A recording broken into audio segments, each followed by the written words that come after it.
So, hello dear students. আজি এটা নতুন টপিক চাওঁ, that is redistribution of charges.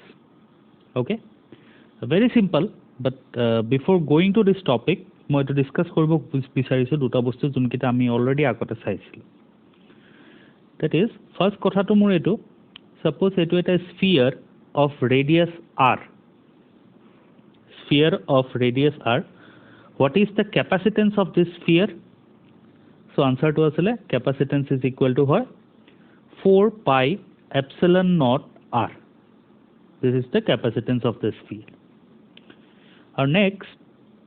etu jodi a sphere to radius jodi r hoy aru a sphere to charge ase q, then what is the potential of this sphere? Potential to hoy k q by r. K value to hoy 1 over 4 pi epsilon naught. 4 pi epsilon naught q by r. Ekita bostu agote already koisu. So I hope ekita bostu tumaloke jana, ekita bostu tumalokor kono problem nai. Okay? Capacitance of a sphere is 4 pi epsilon naught r and potential of a sphere is k q by r. Okay? Acha, eta swa. Suppose eto eta sphere, a sphere to radius mo loi lওঁ r1, a sphere to sort of a charge q1, charge ase q1, radius of r1, so definitely here at a potential ase. Let me take that potential as v1. Okay, next eto eta sphere, a sphere or radius to r2, suppose here a charge ase q2 aru here a potential ase v2. Okay, এতিয়া suppose মই যদি এই দুটা স্ফিয়াৰক এনেকে connect কৰি দিওঁ, ঠিক আছে, দুটা স্ফিয়াৰক মই যদি এনেকে কানেক্ট কৰি দিওঁ, তেতিয়া হলে কি হ'ব, কি মই ক'ব পাৰো, চাৰ্জ ফ্লো কৰা ষ্টাৰ্ট কৰিব, কিন্তু কোনটোৰ পৰা চাৰ্জ ফ্লো কৰি ক'ত যাব? So answer is very simple, যাৰ পটেনশিয়াল বেছি, if v2 is greater than v1, যদি v2 v1 ত সে ডাঙৰ হয় তেতলে ইয়াৰ পৰা চাৰ্জ ইয়াৰ লৈকে ফ্লো কৰিব, if v2 is greater than v1, আৰু if v1 is greater than v2 তেতলে চাৰ্জ ইয়াৰ পৰা ইয়াৰ লৈকে ফ্লো কৰিব। ঠিক আছে, যাৰ পটেনশিয়াল বেছি তাৰ পৰা চাৰ্জ ফ্লো কৰি গুচি আহিব ইটো স্ফিয়াৰলৈ। কেতিয়ালৈকে আহিব? আচ্ছা চোৱাচোন, সাপোজ মই মানো v2 is greater than v1, so এটা ইয়াৰ পৰা চাৰ্জটো ফ্লো কৰি ইয়াতে আহিব। যেতিয়া ইয়াৰ পৰা চাৰ্জটো এনেকে ফ্লো কৰিব, কি মই ক'ব পাৰো ইয়াৰ পটেনশিয়ালটো কমি যাব আৰু চাৰ্জ আহি পেলাই ইয়াতে পাবহি, মানে এইটো স্ফিয়াৰৰ পটেনশিয়ালটো বাঢ়ি বাঢ়ি গৈ থাকিব। সো কেতিয়ালৈকে হ'ব? till both reaches a common potential। ঠিক আছে, এই ৱায়াৰ দি পেলাই যেতিয়া এনেকে কানেক্ট কৰি দিম, আমি ফাইনালি কি ক'ব পাৰো, চাৰ্জ ফ্লো হৈ পেলাই দুটা স্ফিয়াৰ সেম পটেনশিয়ালত আহি যাব। ওকে, সো এইটো বস্তুকে অলপমান চাওঁ। এটা চোৱা, মই মানি লওঁ এইটো ওচৰত চাৰ্জ আছে q1, ইয়াৰ ৰেডিয়াছটো হয় r1, আৰু এইটো ওচৰত চাৰ্জ আছে q2, ইয়াৰ ৰেডিয়াছটো হয় r2। ঠিক আছে, এতিয়া ইয়াৰ পটেনশিয়ালটো v1, ইয়াৰ পটেনশিয়ালটো v2। এতিয়া কি মই ক'ব পাৰিম, q1 is equal to c1 v1, ক'ব পাৰিম নে? q1 is equal to c1 v1। ইয়াৰ কেপাচিটেন্সটো ওলাব পাৰিবা, যোনটো c1 হ'ব 4 pi epsilon naught r1 হ'ব, 4 pi epsilon naught r1, আৰু q2 মই ক'ব পাৰিম q2 is equal to হ'ব c2 v2। ঠিক আছে, q1 is equal to c1 v1, q2 is equal to c2 v2। এতিয়া ইয়াৰ নেক্সট সিনাৰিটো চোৱা, যেতিয়া মই এনেকে কানেক্ট কৰি দিম, মই মানি আছো v2 is greater than v1। ঠিক আছে, মই v2 is greater than v1 বলে মানি আছো। সো যেতিয়া মই এনেকে কানেক্ট কৰি দিম, কানেক্ট কৰাৰ পিছত কি হ'ব? কানেক্ট কৰাৰ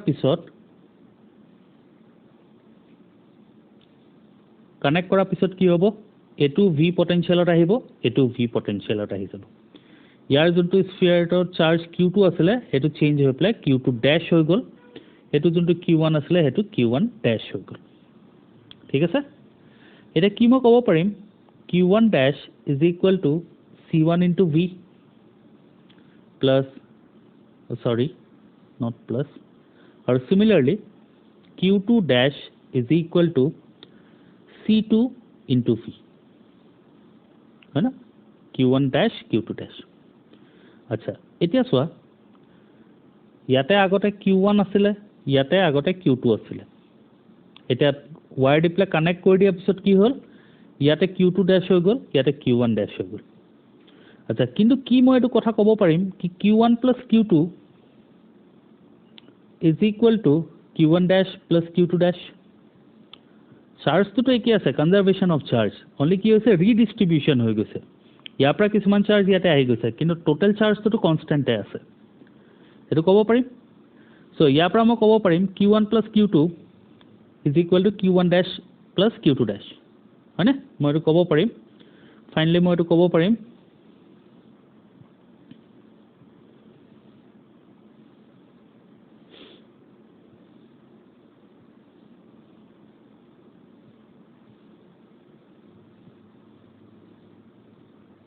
সো এখানে আমি চাইছিলো q1 dash is equal to c1v q2 dash is equal to c2v আৰু মই ফাইনালি ক'ব পাৰিম q1 plus q2 is equal to q1 dash plus q2 dash এটা q1 plus q2 এটো হয় total charge is equal to q1 dash ক মই এটা কি লিখিব পাৰো c1 times of v plus c2 times of v এটা ইয়াৰ পৰা যদি v কমন ল তেতলে মই পাম total charge divided by C1 plus C2 that is total capacitance ঠিক আছে so this is the formula to calculate the common potential total charge by total capacitance eto total capacitance ঠিক আছে so how you can calculate common potential can be calculated by this formula total charge by total capacitance total capacitance to C1 plus C2 মই ইয়াতে equivalent capacitance কবলৈ যোৱা নাই কি whether the series capacitors are connected in series parallel মই হেবিলাক কবলৈকে যোৱা নাই মই জাস্ট ফৰ্মুলাটো ডিৰাইভ কৰি পাইছো total capacitance that is C1 plus C2 irrespective of the combination ঠিক আছে okay so এই ফৰ্মুলাটো মোৰ এটা আগলে লাগে so I hope তোমালোকে গম পাইছা কি মই কেনেকৈ ডিৰাইভ কৰিলো এই গুটে ফৰ্মুলাটো ডিৰাইভ কৰোতে মই জাস্ট মেইন মোৰ প্ৰিন্সিপালটো ইয়াতে এটো হয় conservation of charge this is the main principle q1 plus q2 is equal to q1 dash plus q2 dash okay এটা সোয়া ইয়াৰ বেস্ট কোৱেশ্চন এটা সোয়া কোৱেশ্চনটো এটো হয় এটোৰ আগতে আমি এটো কৰিলো তো অলপমান ইজি হয় সেই কাৰণে এটো কৰিলো এটো সোৱাচোন কোৱেশ্চনটো পজ কৰি পঢ়িলোৱা সো মই কোৱেশ্চনটো দেখাম একবাৰ তোমালোকক এই কোৱেশ্চনটোত কৈ আছে এটা 600 picofarad capacitor হয় এটো this is a 600 picofarad capacitor 600 picofarad capacitor ঠিক আছে this is a 600 picofarad capacitor ইয়াক কানেক্ট কৰিছে এটা 200 volt ব্যাটাৰী লগত 200 volt সো যেতিয়া কানেক্ট কৰিছে কি হৈছে এখন প্লেটৰ পৰা ইলেক্ট্ৰন টানি আনি প্লে এখন প্লেটত দি আছে সো যেহেতু এক পজিটিভ টার্মিনাল যোনটো লগত কানেক্ট হৈ আছে তাৰ পৰা ইলেক্ট্ৰন টানি প্লে নেগেটিভ টার্মিনাল যোনটো কানেক্ট হৈ আছে তাতে দি আছে so this plate will acquire positive charge and this will negative এটা যেহেতু এখন প্লেটত পজিটিভ এখন প্লেটত নেগেটিভ আহি গৈছে তাহাঁতৰ মাজত পটেনশিয়াল ডিফাৰেন্স জেনাৰেট হৈ গৈছে সো আকৌ ইলেক্ট্ৰন টানিব সো কেতিয়ালৈকে এই বস্তুটো হৈ থাকিব যেতিয়ালৈকে এই দুখন প্লেটৰ মাজত পটেনশিয়াল ডিফারেন্সটো 200 ভোল্ট হৈ নাযায় ঠিক আছে so now this is a completely charged capacitor ইয়াৰ ওচৰত কিমান চাৰ্জ আছে that we can calculate q is equal to cv এনেকৈ মই ক্যালকুলেট কৰিব পাৰো so c value to 600 মই পিকোতে ৰাখো মই আনসাৰটো পিকোতে ৰাখি দিম তেতিয়া v ৰ ভ্যালুটো হয় 200 সো মই ইয়াতে আনসাৰটো পাম 12 into 10 power 4 picocoulomb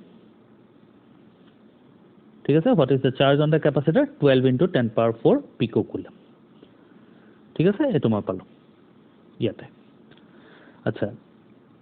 so আৰু এটা ফৰ্মুলা আছে that is the energy stored সেই derivation to will come very shortly so but for the timings I want you to remember the formula that is the energy stored by a capacitor is half CV square C is capacitance V is potential difference so a capacitor to kiman energy store kori rakhise moi hetu ulabo paro by half CV square so moi initial potential energy bole ko that is equal to half C value hobo 600 into 10 power minus 12 because moi ete answer to joule rakhim into V square that is 200 square okay so into 200 square মোৰ ইয়াতে জায়গাটো অকমান কমি গৈছে so I will write it again UI is equal to half into 600 into 10 power minus 12 और V square को मैं लिखिम 4 into 10 power of 4 so upon solving you will get 12 into 10 power of minus 6 joule so 12 into 10 power of minus 6 joule ठीक है this is the initial potential energy stored by the capacitor iman charge আছে this is the charge stored by the capacitor and this is the potential energy initial potential energy stored by the capacitor so eta ki koise question tot eta koi ase ki eto disconnect kori dise battery to kati dise ইয়াৰ পৰা a battery to kati pelai another capacitor uncharged capacitor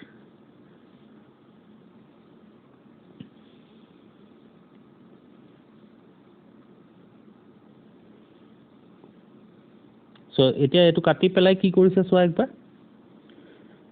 এতিয়া এটো 600 পিকোফেৰাডৰ ক্যাপাসিটৰটো আমাৰ ইয়াতে charge আছে এটো ব্যাটাৰি পৰা অতৰাই পেলাই বেলেগ এটা 600 পিকোফেৰাড ক্যাপাসিটৰত এনেকে কানেক্ট কৰি দিছে এটো চাৰ্জ আছিল plus minus so total charge আছে 8 into একবাৰ সাইলম ভ্যালুটো 12 into 10 power 4 পিকোকুলম চাৰ্জ আছে টোটাল ঠিক আছে এই ইয়াতে 12 into 10 power 4 picocoulomb charge আছে এটো ক্যাপাসিটৰ লগত কানেক্ট কৰিলে এটো 600 পিকোফেৰাড হয় সো এতিয়া কানেক্ট কৰি দিয়া লগে লগে কি হ'ব ইয়া এ পজিটিভ বিলাকৰ পৰা কিছুমান চাৰ্জেস ইয়ালে গুছি আহিব আৰু এ নেগেটিভ বিলাকৰ পৰা কিছুমান চাৰ্জেস এখন প্লেটলৈ গুছি আহিব কেতিয়ালৈকে চাৰ্জেস ফ্লো হ'ব until they attain the same potential ঠিক আছে আগতে তো এখনত 200 ভোল্ট আছিল এই দুখনৰ মাজত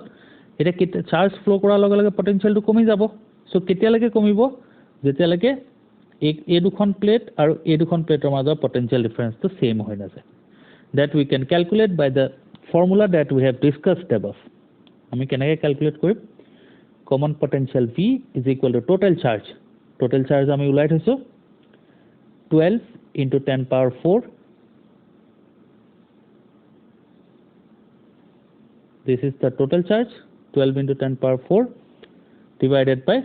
total capacitance econo 600 that is 1200 ঠিক আছে যেহেতু মই এটো পিকোকুলম্বত আছে এটো পিকোফেৰাডত আছে মই আনসাৰটো SI ইউনিট ভোল্টত পাই যাম ঠিক আছে সো এটো সলভ কৰিলে মই পাম 100 ভোল্ট সো মানে এখনৰ পটেনশিয়াল ডিফাৰেন্স 100 ভোল্ট এখনৰ পটেনশিয়াল ডিফাৰেন্স 100 ভোল্ট হৈ গল এতিয়া এই দুখন ক্যাপাসিটৰ সিস্টেমে কিমান এনাৰ্জি ষ্টৰ কৰি ৰাখিছে সো মই এনেকৈ এটা লিখিব পাৰো ফাৰ্স্ট এখনে কিমান ৰাখিছে হাফ C1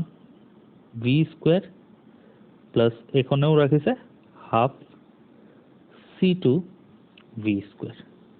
এটা V কিটা ভ্যালুটো 100 হয় আৰু এটো কোৱেশ্চনত C1 = C2 হৈ আছে হয়নে সো এই ভ্যালুটো ডাইৰেক্টলি আমি পাই যাম C1 = C2 = C বুলে লৈ লওঁ which is 600 so মই এই ভ্যালুটো ডাইৰেক্ট পাই যাম C V square এই ভ্যালুটো ডাইৰেক্ট পাই যাবা C which is 600 into 10 power of minus 12 into v square, which is 10 power of 4. So to solve korle tomaloke paba 6 into 10 power of minus 6 joule. So this is the final energy stored by the capacitor. Initial to kiman asile 12 or finally kiman pala 6 into 10 power of minus 6. So what is the energy lost? Energy lost delta U is equal to initial minus of final. Initial to asile 12 into 10 power of minus 6 minus final to asile 6 into 10 power of minus 6. Upon solving, you will get 6 into 10 power of minus 6 joule. This is the energy lost. Okay? So energy to key form of loss hol etia sao ekbar. So jetia এই আনচাৰ্জ প্লেটখন connect কৰিছে তেতিয়াহ'লে ইয়াৰ পৰা এনেকৈ charge flow কৰিছে ইয়াতেও এনেকৈ charge flow কৰিছে positive charge এনেকৈ ফ্লো কৰিছে মানে কি মই ক'ব পাৰোঁ এনেকৈ এটা কাৰেণ্ট ফ্লো কৰিছে আই আৰু নিগেটিভ চাৰ্জ এনেকৈ ফ্লো কৰিছে মানে কি মই ক'ব পাৰোঁ এনেকৈ এটা কাৰেণ্ট ফ্লো কৰিছে I saw' for a very short interval of time momentarily এটা কাৰেণ্ট ফ্লো কৰিছে ইয়াতে আৰু যেতিয়া কাৰেণ্ট ফ্লো কৰে there is a energy which will be dissipated in the form of radiations or heat. ঠিক আছে current যেটা ফ্লো কৰিছে তেতিয়া অলপ হলেও হিট প্ৰডিউস হ'ব কিছুমান এনাৰ্জি ৰেডিয়েশনৰ ফৰ্মত ট্ৰান্সমিট হ'ব সো দিস এনাৰ্জিজ এই এনাৰ্জিটো হেতুত একাউন্টেবল হৈছে ঠিক আছে 6 into 10 power of minus 6 joule energy in the form of heat dissipate হৈছে বলে ক'ব পাৰা ঠিক আছে এটা সেম এই ভ্যালুটো ইজি আছিল দুইটাই 600 কানেক্ট কৰি দিছে বলে কৈছিলে এটো 600 পিকোফাৰাড এটো 600 এনেকুৱা আৰু এটা কোৱেশ্চন আছে সোৱা that is this এটোত কৈছে 4 পিকোফাৰাড 200 ভোল্টৰ লগত কানেক্ট কৰিছে it is that disconnected from the supply and is connected to another uncharged 2 microfarad how much energy is lost so simple first the 4 এটো 100 এর লগত কানেক্ট হৈ আছে সো ফার্স্ট ক্যালকুলেট কৰো total charge কিমান স্টোৰ কৰিছে Q is equal to CV C is 4 V is 100 একবার মই চাই লওঁ ভ্যালু কিটা 200 sorry huh this is 200 this is 200 volt and this is 4 microfarad microfarad 4 microfarad. So upon solving you will get 800 microcoulomb. This is the total charge. এটা কি কৰিছে battery এনেকে কাটি দিছে ব্যাটারি কাটি পেলে নতুন কানেকশন বনাইছে